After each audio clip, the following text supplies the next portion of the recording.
हमारा जो 5 kingdom classification है उसमें सबसे पहला ग्रुप में डिस्कस करी हूँ and that is Monera. Monera is all about this bacteria, right. पहले मैं इस बैक्टीरिया का स्ट्रक्चर आपको रफली बता दूँ and then we are going to discuss each and every part. किसी भी बैक्टीरिया में वैसे तो शेप्स अलग अलग होते हैं. फिलहाल जो बैक्टीरिया है वो आपको कैप्सूल शेप दिख रहा है, इसलिए वहां पे एक लेबलिंग आपको दिख रही है, that is called as capsule, right. Capsule के बाद कैप्सूल के अंदर आपको जो मिलेगा that would be cell wall. ये उसका सेल वॉल है. तो आउटर बाउंड्री उन्होंने क्या बनाई है, कैप्सूल की. इनर बाउंड्री उन्होंने किसकी बनाई है, सेल वॉल की. और उसके अंदर जो उन्होंने बाउंड्री बनाई है वो किसकी बनाई है, सेल मेम्ब्रेन की. कुछ बैक्टीरियाज में ग्लाइकोकैलिक्स भी होता है जो कि सेल वॉल के बाहर होता है. तो सेल वॉल के बाहर either it will be either it would be capsule or it would be glycocalyx, right. तो सेल वॉल, सेल मेम्ब्रेन या capsule, cell wall, cell membrane, ये 3 ऑर्डर हैं, राइट. फिर इनके ऊपर सेल वॉल से निकलने वाले कुछ स्ट्रक्चर्स होते हैं जो कि फिलामेंटस है, इन्हें हम पाइलस बोलते हैं. और इसके अलावा दे मे हैव सीलिया, जो कि अंदर मेम्ब्रेन से बाहर निकल कर आया है. लॉन्ग थ्रेड लाइक स्ट्रक्चर है जो इन्हें मूवमेंट में मदद करता है, उसे हम बोलते हैं फ्लैजेला. इनके पास सीलिया, पाइलाई या पाइलस प्लस फ्लैजेला तीनों चीज़ें हो सकती हैं, राइट. अंदर का जो जेनेटिक मटेरियल जिस रीजन में कन्फाइंड है उसे हम कहते हैं न्यूक्लियोइड, ठीक है. न्यूक्लियोइड का मतलब है वो हिस्सा जहाँ पे जेनेटिक मटेरियल प्रेजेंट है. क्रोमोसोम इनमें 1 ही होता है. डीएनए सर्कुलर होता है और क्लोज्ड होता है, ठीक है. DNA is circular and closed. Plasma membrane present है, सेल वॉल प्रेजेंट है. Cell wall is made up of peptidoglycan, right. This is the overall structure of any bacteria. Let us talk about everything in detail. Monera में सारे purely prokaryotes हैं जो कि typically eukaryote है. लेकिन एक group ऐसा है जिसमें माइसीलिया प्रेजेंट होता है. Mycelia is actually the property of fungus, right. जब आप बहुत सारे हाइफी का बंडल बना देते हैं, ग्रुप बना देते हैं और उसके ऊपर एक कवरिंग आ जाती है तो उसे हम बोलते हैं माइसीलियम. लेकिन यहाँ पे एक ग्रुप है जिसके पास माइसीलियम प्रेजेंट है. इनके पास जो जेनेटिक मटेरियल है वो नेकेड होता है, मतलब without nucleus, circular, double stranded circular रहेगा. मतलब ये ऐसा डबल स्ट्रैंडेड सर्कुलर रहेगा. और जिस हिस्से में ये प्रेजेंट है उसे हम न्यूक्लियोइड बोलते हैं. इनके ऊपर कोई न्यूक्लियर एनवेलप नहीं होगा, मतलब डबल मेम्ब्रेनस स्ट्रक्चर नहीं होगा जिसे आप न्यूक्लियस कह दें, राइट. इसके अलावा इनके पास जो राइबोसोम्स हैं वो प्रिमिटिव टाइप के राइबोसोम्स हैं, 70S टाइप के राइबोसोम्स हैं. डबल मेम्ब्रेनस स्ट्रक्चर या डबल वॉल्ड स्ट्रक्चर जो है वो इनके अंदर एब्सेंट है. For example mitochondria, plastids, Golgi apparatus, है ना, ये एब्सेंट है. Golgi apparatus is not double layered, लेकिन Golgi apparatus, lysosomes, everything is absent. Ribosomes इनमें प्रेजेंट होते हैं और वो भी कैसे होते हैं, प्रिमिटिव टाइप के, 70S टाइप, राइट. इसके अलावा इनके अंदर सेल डिवीजन में काम में आने वाले जो सेंट्रियोल्स हैं, राइट. सेंट्रियोल्स जो कि पेयर में होते हैं तो जिन्हें हम सेंट्रोजोम बोलते हैं, वो भी इनके अंदर लैकिंग है, मिसिंग है. और सेंट्रोजोम के मिस होने से बेटा यहाँ पे इनके अंदर आगे चल के माइटोटिक स्पिंडल नहीं बन पाता, स्पिंडल रेज नहीं बन पाती, राइट. माइटोटिक स्पिंडल अपैरेटस इनके अंदर फॉर्म नहीं होता. That you need to remember. Sap vacuole इनके अंदर नहीं होता, उसकी बजाय इनके अंदर गैस वैक्यूल होता है. देखो सैप वैक्यूल क्यों नहीं होता बेटा, एक ही सेल है ना, तो उसके अंदर का जो साइटोप्लाज्म है वही उसकी टर्जिडिटी वगैरह सब कुछ मेंटेन करके रखता है. लेकिन इनको बायोन्सी देने के लिए, इनको हल्का बनाने के लिए they have gas vacuoles. So they will have gas vacuole. सब में हो ज़रूरी नहीं है.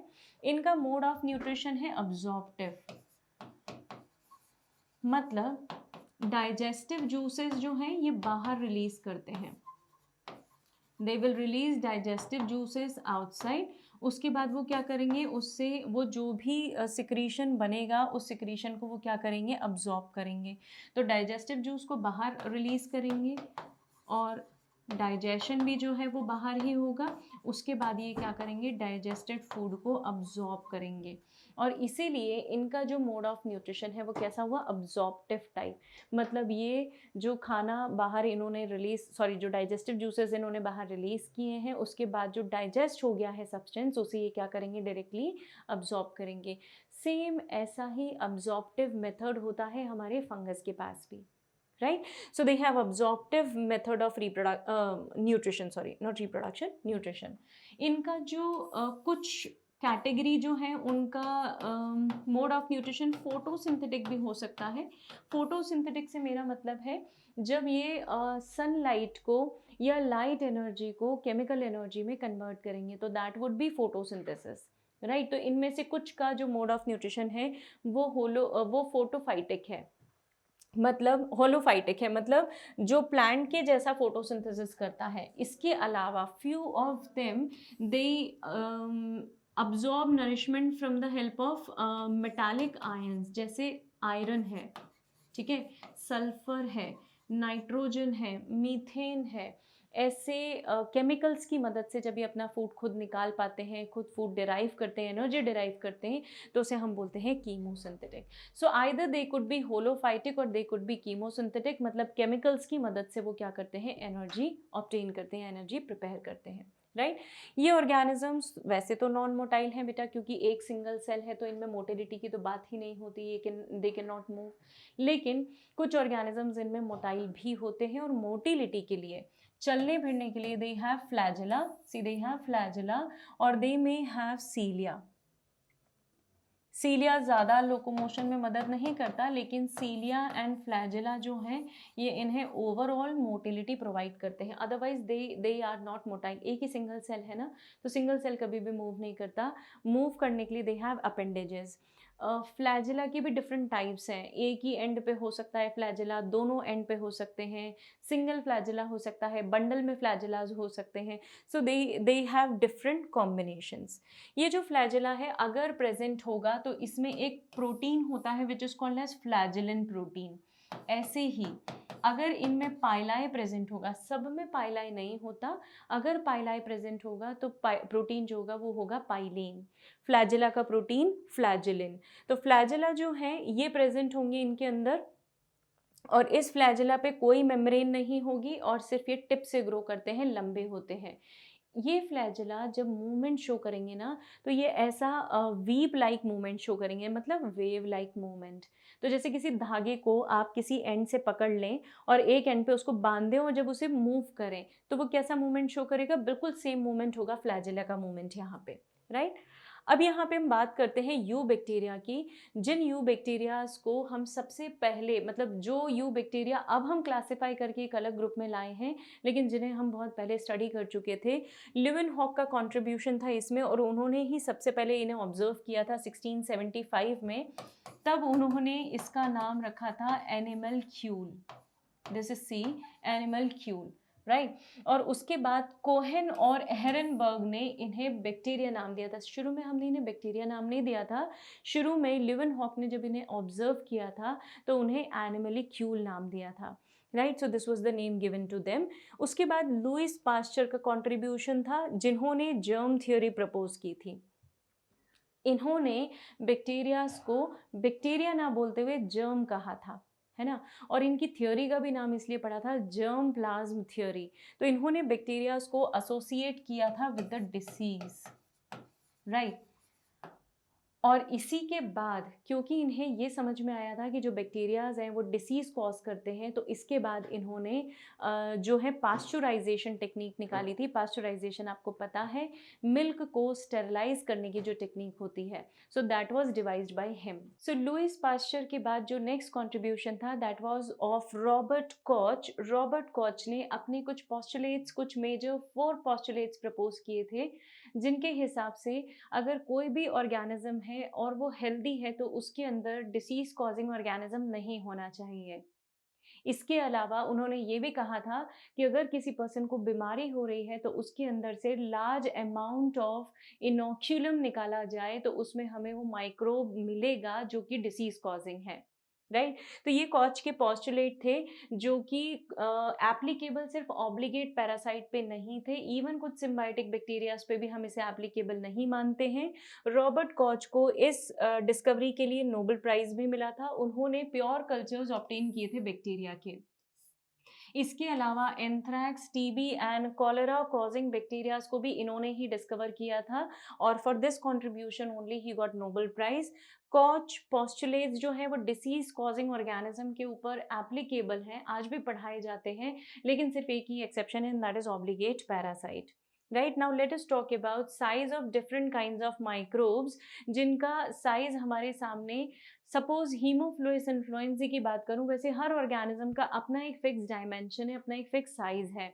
अगर मैं यहाँ पे स्मॉलेस्ट यू बैक्टीरिया मतलब ट्रू बैक्टीरिया के बारे में बात करूं, तो हीमोफिलस इन्फ्लुएंजा बैक्टीरिया जो है उसका साइज 0.2 टू 0.5 माइक्रोमीटर है। Range is in front of you. ये स्मॉलेस्ट बैक्टीरिया है, नाम याद रखें, डायमेंशन भूल जाएंगे तो भी चलेगा। लॉन्गेस्ट या लार्जेस्ट यू बैक्टीरिया है मेरे पास यूप्लोपीसियम फिशलसोनाई, ये मेरे पास लॉन्गेस्ट लार्जेस्ट बैक्टीरिया है। लार्जेस्ट लॉन्गेस्ट फिलामेंटस बैक्टीरिया बेगियोटिया है मिराबिलिस। ये बैक्टीरियाज के कुछ नाम हैं जो आपको ध्यान रखने हैं on the basis of their shape. दूसरा क्लासिफिकेशन बैक्टीरिया के शेप के बेसिस पे भी हम करते हैं, न्यूट्रिशन के बेसिस पे करते हैं बेटा, parasitic symbiotic mode of nutrition के बेसिस पे करते हैं, एसोसिएशन के बेसिस पे करते हैं, देन शेप्स के बेसिस पे ये क्लासिफिकेशन है। अगर एक स्फेरिकल बैक्टीरिया होगा तो it is called as cocci, या इसे हम कोकस बोलते हैं, है ना। अगर दो कोकाई पेयर में प्रेजेंट हो, दो स्फेरिकल बैक्टीरिया पेयर में प्रेजेंट हो, इसे हम डिप्लोकोकस बोलते हैं। अगर रिबन शेप्ड हो तो we call it as spirillum. अगर चेन शेप्ड हो तो इसे हम स्ट्रेप्टोकोकस बोलते हैं।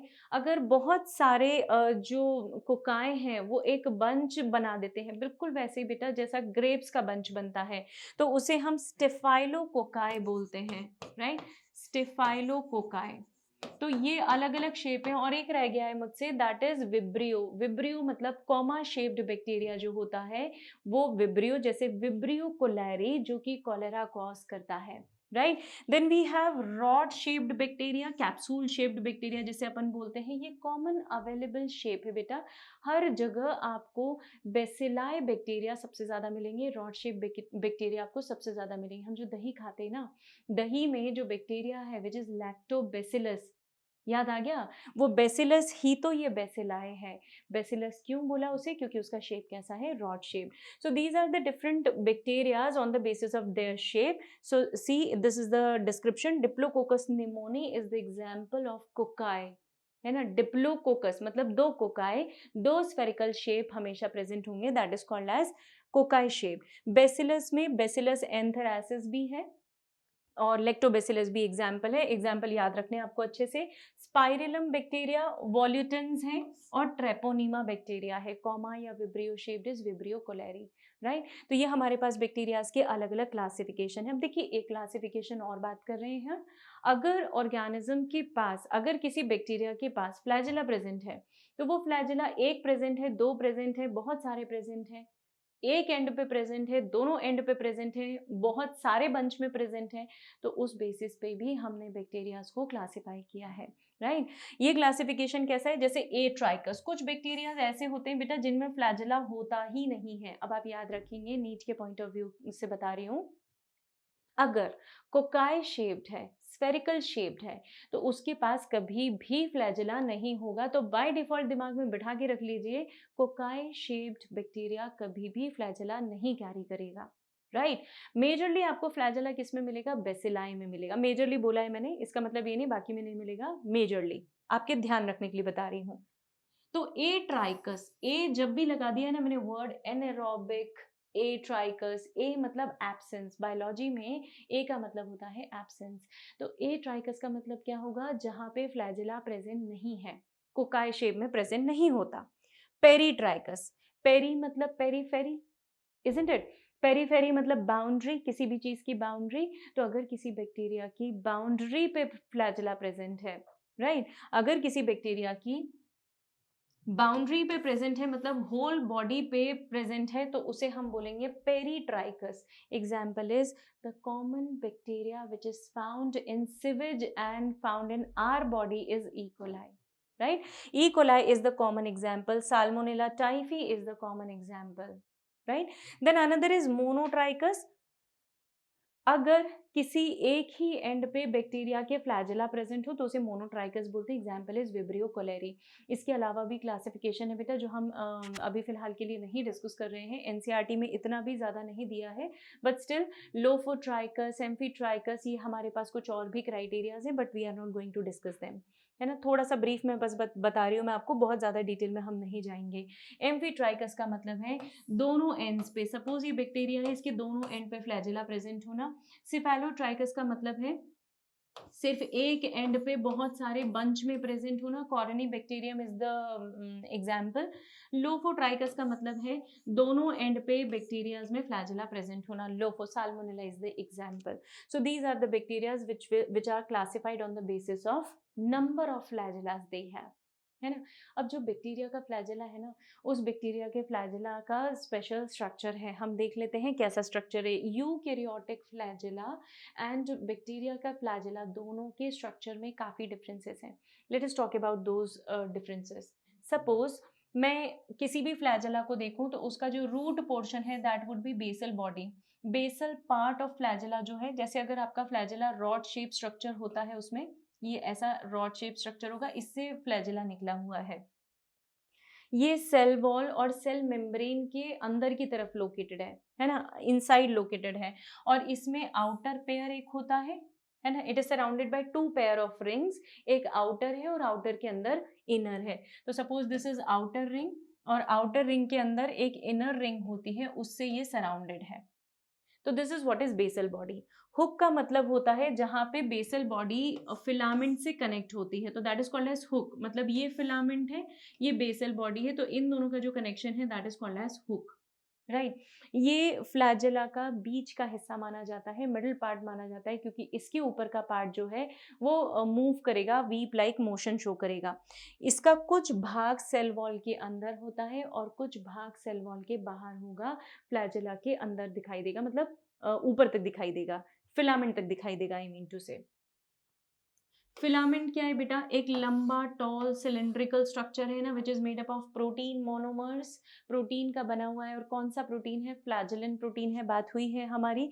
यहाँ पे ये जो मोनोमर्स हैं फ्लैजेलिन प्रोटीन, ये 4 और 4 के ग्रुप में, 4 इधर ऐसे 2 ग्रुप्स बना के रहते हैं, एक ग्रुप में 4 होंगे।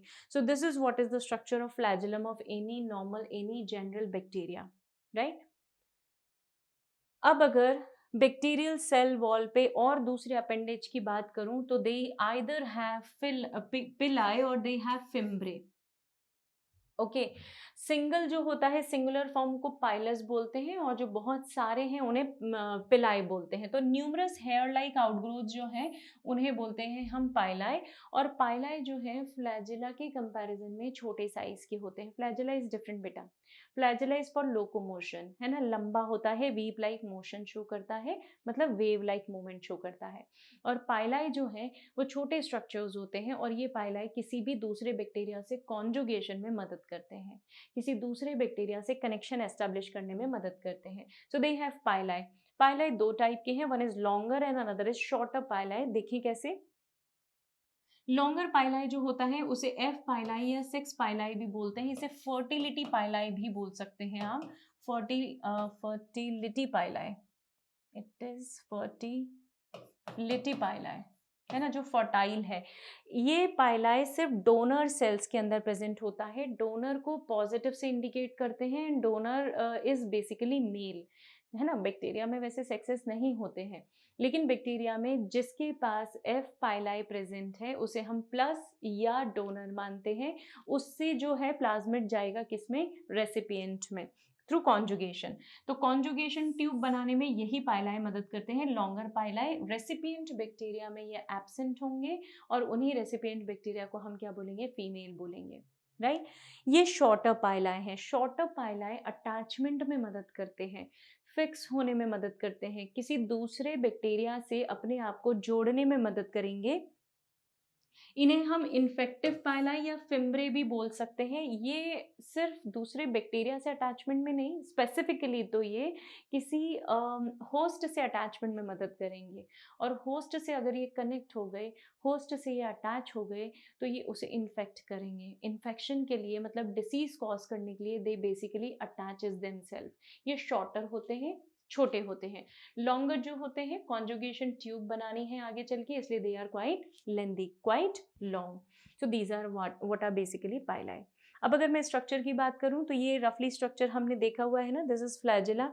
ये देखिए फ्लैजिला में जो बेसल पोर्शन है और जो शाफ्ट है वो कहाँ पे लोकेटेड है, and filament is coming out. थोड़ा सा सेल वॉल में भी शाफ्ट फिक्स्ड है। साइटोप्लाज्म लिक्विड कंटेंट है, मैट्रिक्स है। न्यूक्लियोइड जो है, this is the region where double standard circular DNA will be present. Plasma membrane normal जैसी हमारी होती है। सेल वॉल पेप्टिडोग्लाइकन की बनी हुई है, टफ है। N acetyl glucosamine N acetyl muramic acid जो है वो इस सेल वॉल को फॉर्म करता है। Capsule is outer protective layer जो कि इसे हार्श इन्वायरमेंट से प्रोटेक्ट करने का काम करेगी, है ना। हम इसके बारे में बात कर चुके हैं। पाइलाई अगर कॉन्जुगेशन के लिए मदद कर रहे हैं तो for conjugation, or maybe if it is for attachment with the host तो it is for disease causing, right. This is the general structure of bacteria. तो किसी भी बैक्टीरिया का सेल एनवेलप जो है दैट इज क्वाइट कॉम्प्लेक्स, जो उसे बहुत ज़्यादा प्रोटेक्शन देता है। 3 लेयर्स प्रेजेंट होती हैं सेल एनवेलप में, जो अभी हमने थोड़ी देर पहले भी डिस्कस की थी। वो 3 लेयर्स क्या है बेटा? अगर कैप्सूल नहीं होगा तो ऊपर की तरफ ग्लाइकोकैलिक्स होता है which is a slimy layer, अंदर सेल वॉल होगा, और उसके अंदर जो हमारी लिपोप्रोटीनेशियस मेम्ब्रेन होती है, जैसी हमारी प्लाज्मा मेम्ब्रेन होती है वैसी ही मेम्ब्रेन होगी। तो चलिए ग्लाइकोकैलिक्स के बारे में देख लेते हैं, जो कि और टफ होके स्लाइम लेयर है बेसिकली, और टफ होके कैप्सूल का फॉर्मेशन करती है। So it's a slime layer, thick भी हो सकती है, थिन भी हो सकती है। It's a loose thin layer, तो स्लाइम लेयर होगी और थिक हो जाएगी, काफी टफ हो जाएगी, हार्श एनवायरनमेंट से बचाने के लिए टफ हो जाएगी, तो उसे हम क्या बोलेंगे? कैप्सूल बोलेंगे। तो डिपेंडिंग अपॉन किस पर्पस से वो अपने आप को किस पर्पस के लिए अपने आप को बनाई जा रही है, या बैक्टीरिया बना रहा है उस सेल वॉल को, ग्लाइकोकैलिक्स को, उसके हिसाब से उसे हम क्लासिफाई करते हैं आइदर इनटू स्लाइम लेयर और either into capsule. Cell wall peptidoglycan की बनी हुई है which is called as murein, है ना। Murein is nothing but it is just a type of mucopeptide बेटा। एन एसिटाइल ग्लूकासामिन और एन एसिटाइल म्यूरामिक एसिड, इनका जो पॉलीमर होता है that is peptidoglycan, and it is very tough, it provides protection.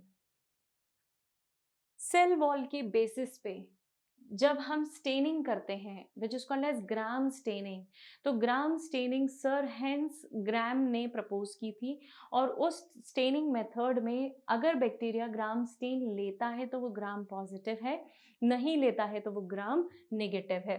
सो देखिए दोनों के बीच के डिफरेंसेस हम देखेंगे। ग्राम पॉजिटिव बैक्टीरिया क्या होते हैं बेटा? जैसे फॉर सपोज आपने सबसे पहली बार जो हमारे बैक्टीरियाज हैं उनको स्टेन किया, तो उन्हें स्टेन करते हैं मिथिलिन ब्लू से, राइट। मिथिलिन ब्लू से आपने स्टेन किया, थोड़ी देर के लिए छोड़ दिया, उसके बाद आप डालते हैं उस पर अल्कोहल। अल्कोहल जब डालते हैं तो कुछ बैक्टीरियाज अल्कोहल के साथ अपना डाई जो है वो रिलीज कर देते, छोड़ देते हैं। बीच में हम एक फिक्सेटिव भी डालते हैं, जैसे आपने मिथिलिन ब्लू डाला, फिर आप एक फिक्सेटिव डालते हैं। फिक्सेटिव क्या है बेटा? आयोडीन रहता है, ठीक है। मॉर्डेंट बोलते हैं, जैसे मॉडर्न डाई बोलते हैं। तो वो फिक्सेटिव या मॉर्डेंट डालने से क्या होता है? सेल वॉल की जो पकड़ है डाई पे वो मजबूत हो जाती है। फिर हम उसमें अल्कोहल डालते हैं, अल्कोहल डालते हैं तो वो निकलना शुरू हो जाती है, डाई जो है, स्टेन जो है वो वॉश होना शुरू हो जाता है, और उसके बाद फिर हम उसमें सैफ्रेनिन डालते हैं।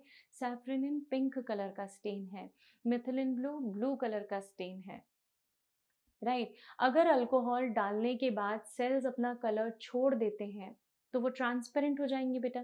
ट्रांसपेरेंट हो जाएंगे तो अब जब आप सैफ्रेनिन डालोगे, they will absorb the safranin and they will turn to pink, ठीक है। लेकिन जो ब्लू कलर के हैं वो ब्लू ही दिखेंगे, क्योंकि पिंक कलर ब्लू कलर पे अब्सॉर्ब नहीं होगा। तो कुछ सेल्स आफ्टर स्टेनिंग ब्लू दिखेंगे, कुछ पिंक दिखेंगे। जो ब्लू होते हैं ना बेटा, उनकी सेल वॉल बहुत टफ होती है, और उस सेल वॉल में एक स्पेशल कंपोनेंट होता है जो कि उस डाई को होल्ड करके रखता है। तो टफ मेम्ब्रेन होती है ना, तो हमारी बॉडी में जब जाते हैं ना तो अपने आप को बचा लेते हैं, अपने आप को सेफ रख पाते हैं, है ना, हम उनका कुछ नहीं बिगाड़ पाते, इसीलिए वो पैथोजेनिक बैक्टीरियाज हैं। जबकि जिनकी सेल वॉल थोड़ी पतली है वो बहुत आसानी से कलर को, स्टेन को लूज कर देते, छोड़ देते हैं। अल्कोहल से जैसे ही वॉश करोगे ना, उनका कलर छूट जाएगा, निकल जाएगा। तो देखिए, ये मेरे पास जो डिफरेंसेस हैं वो हैं, अगर आपका बैक्टीरिया ग्राम पॉजिटिव है, पॉजिटिव मतलब जो कलर को रिटेन कर लेता है, और नेगेटिव मतलब जो कलर को रिटेन नहीं करता है। तो अगर बैक्टीरिया पर्पल कलर का है तो उसे हम ग्राम स्टेन बोलते हैं, और अगर पिंक कलर का है मतलब उसने अल्कोहल से वॉश करने पे अपना स्टेन छोड़ दिया है, तो वो पिंक कलर का हो गया, उसे मैं ग्राम नेगेटिव बैक्टीरिया बोलती हूँ। अगर सेल वॉल सिंगल लेयर्ड होती है बेटा तो it is gram positive. Gram positive bacteria की वॉल सिर्फ एक लेयर की होगी और नेगेटिव की डबल लेयर की होती है। लेकिन ऐसा होने के बावजूद भी इसमें और उसमें थिकनेस में वेरिएशन है। पेप्टिडोग्लाइकन यहाँ ज़्यादा होगा और वहाँ पे कम होगा। ठीक है, तो पेप्टिडोग्लाइकन कम ज़्यादा होने से यही पेप्टिडोग्लाइकन स्टेन को क्या करके रखता है, होल्ड करके रखता है। सेल वॉल स्मूथ दिखेगी, वहां पे सेल वॉल थोड़ी सी वेवी होती है, सॉकेट्स या लोसाए दिखाई देंगे आपको, कैविटीज दिखाई देंगी। यहाँ पे म्यूरिन या पेप्टिडोग्लाइकन का कंटेंट काफी ज्यादा है, 70 to 80% है, जबकि ग्राम नेगेटिव में 10 से 20% ही है। और यही डिफरेंस के कारण स्टेन जो है वो रिटेन रह पाता है। आई बात समझ में। और बेसल बॉडी बाकी चीजें नॉर्मल है, ये इतना पोर्शन जो था ना वो स्टेनिंग से रिलेटेड था, बाकी तो इज ओके बेटा। ये पैथोजेनिक बैक्टीरिया होते हैं, वो नॉन पैथोजेनिक होते हैं, most of them they are not pathogenic. ठीक है, और इनमें से जो है वो मेजरली मतलब sorry few few of them they are pathogenic from Gram positive and many of them they are pathogenic when they are Gram negative. शायद कहीं पे अगर मैंने वाइस वर्सा बोल दिया हो तो प्लीज मेक इट प्रॉपर। अगर ग्राम पॉजिटिव बैक्टीरिया है तो very few of them they are pathogenic while they are many of them they are pathogenic. All तो दोनों में ही नहीं है ना, दोनों ही पैथोजेनिक की कैटेगरी में तो नहीं है। इनका जो मीजोजोम है, mesosome which is used for respiration and for replication, ये मीजोजोम जो है ये काफ़ी क्लियरली विजिबल होता है, मोस्ट प्रोमिनेंट होता है, जबकि उनका मीजोजोम उतना क्लियरली विजिबल नहीं होता, उतना प्रोमिनेंट नहीं होता है।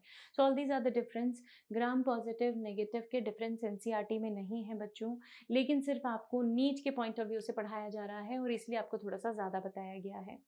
ठीक है, एक टाइम ऐसा था जब ये टॉपिक पे बहुत ज़्यादा क्वेश्चंस पूछते थे, अब तो क्योंकि बहुत ज़्यादा सिलेबस जो है वो कंसाइज कर दिया जा चुका है, सिर्फ एनसीईआरटी को फोकस किया जाता है, तो मोस्टली अब इतना डिटेल में नहीं पूछा जाता है, लेकिन आपको कॉन्सेप्ट याद रहे इसके लिए हमने इतनी मेहनत की है।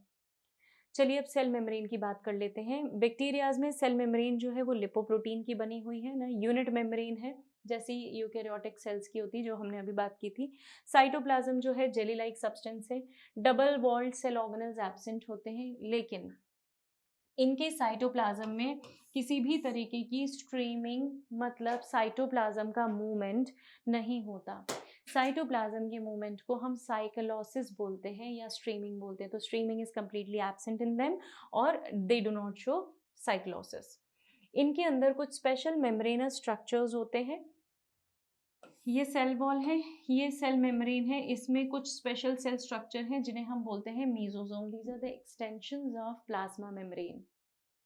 प्लाज्मा मेम्ब्रेन में अंदर की तरफ कुछ फोल्डिंग्स हैं और इन फोल्डिंग्स के कारण इन्हें हमने एक स्पेशल नाम दिया है, we call them as mesosome. Right, mesosome का काम क्या है बच्चों, एक तो रिप्रोडक्शन है और एक रेस्पिरेशन है।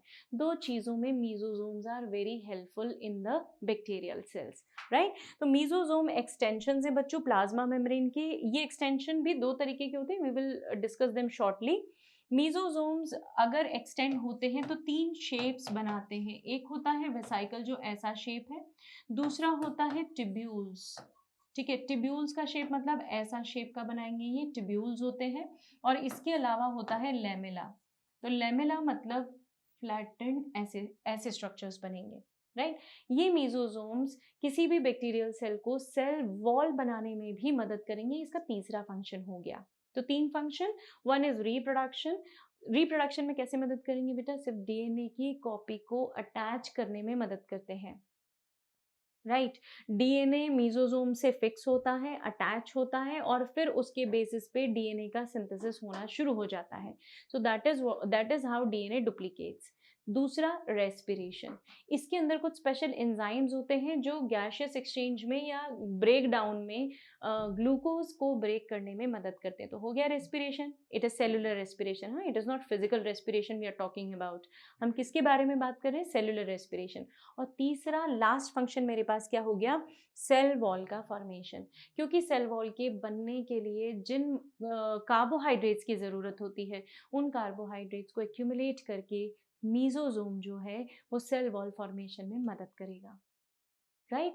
तो मीजोजोम किसी भी बैक्टीरियल सेल के लिए एक बहुत बड़ी एंटिटी, क्योंकि इसके पास ऑर्गन नहीं है, क्योंकि इसके पास दूसरे सेल्स नहीं है, तो जो काम है, मेजर काम है, वो कौन परफॉर्म करेगा? मीजोजोम। राइट। तो ये मीजोजोम्स दो टाइप के हैं। एक पेरिफेरल मीजोजोम्स होते हैं बेटा, जो बाहर की तरफ डेवलप होते हैं, और एक अंदर की तरफ डेवलप होने वाले मीजोजोम है। तो जो अंदर की तरफ डेवलप होते हैं उसे हम सेंट्रल बोलते हैं, और पेरिफेरल से, पेरीफेरी वर्ड से आप समझ ही गए होंगे, जो बाहर की तरफ डेवलप होते हैं। तो मीजोजोम्स दो कैटेगरीज में हमने क्लासिफाई किए हैं, उनकी जगह के हिसाब से, उनकी पोजिशन के हिसाब से। जो बिल्कुल सेल मेम्ब्रेन के नज़दीक होगा, ये आपकी सेल वॉल और ये सेल मेम्ब्रेन, ये सेल मेम्ब्रेन के बिल्कुल नज़दीक जो है, that is called as peripheral. इसका मेन पर्पस होगा रेस्पिरेशन करवाना और सेल वॉल का सिंथेसिस। राइट। लेकिन जो सेंट्रल होता है, सेंट्रल मीजोजोम ना काफी अंदर की तरफ आएगा, ये आपकी सेल वॉल, और ये जो है ये सेंट्रल मीजोजोम। राइट। तो अंदर तक क्यों इसे पहुंचाया गया है पता है? अंदर तक इसलिए इसे पहुंचाया गया है ताकि जब मैं डीएनए को डिवाइड करूं, उस डीएनए को मैं इस पे होल्ड करवा दूं थोड़ी देर के लिए, है ना, ताकि उस डीएनए की कॉपी बन जाए। भाई ए माइटोसिस होना है, बात मानी, लेकिन ए माइटोसिस भी बिना डीएनए की कॉपी के नहीं होता, ध्यान रखना। माइटोसिस तो होता है डीएनए की कॉपी के साथ होता है, आपको पता है। मियोसिस भी आप जानते हो कि डीएनए की कॉपी होगी तभी होगा। ए माइटोसिस बिना डीएनए की कॉपी के कभी नहीं होगा। ठीक है। ए माइटोसिस को ए मतलब एब्सेंस, किसका एब्सेंस? स्पिंडल फाइबर्स का। ठीक है। डीएनए कॉपी का नहीं है, तो प्लीज ये ध्यान रखिएगा। यहाँ पे आप बहुत कॉमन एरर्स करते हैं, तो ये ध्यान रखिएगा। यहाँ पे डीएनए की कॉपी बनाने के लिए मैंने इसे सेंट्रल मीजोजोम से कनेक्ट कर दिया, अटैच कर दिया। अब ये डीएनए डुप्लीकेट करेगा, और क्योंकि ये हिस्सा डीएनए डुप्लीकेशन में मदद कर रहा है, न्यूक्लियस की जगह ले रहा है, न्यूक्लियस के जैसा बिहेव कर रहा है, इसलिए मैंने इसे नाम क्या दिया है? न्यूक्लियोइड। है ना। प्रोकैरियोट क्यों बोलते हैं? प्रोकैरियोट का मतलब जो प्रिमिटिव सेल्स हैं, जिनके पास न्यूक्लियस नहीं है, तो न्यूक्लियस के प्लेस पे what they have nucleoid. Right. So this is what is mesosome, central mesosome and peripheral mesosome.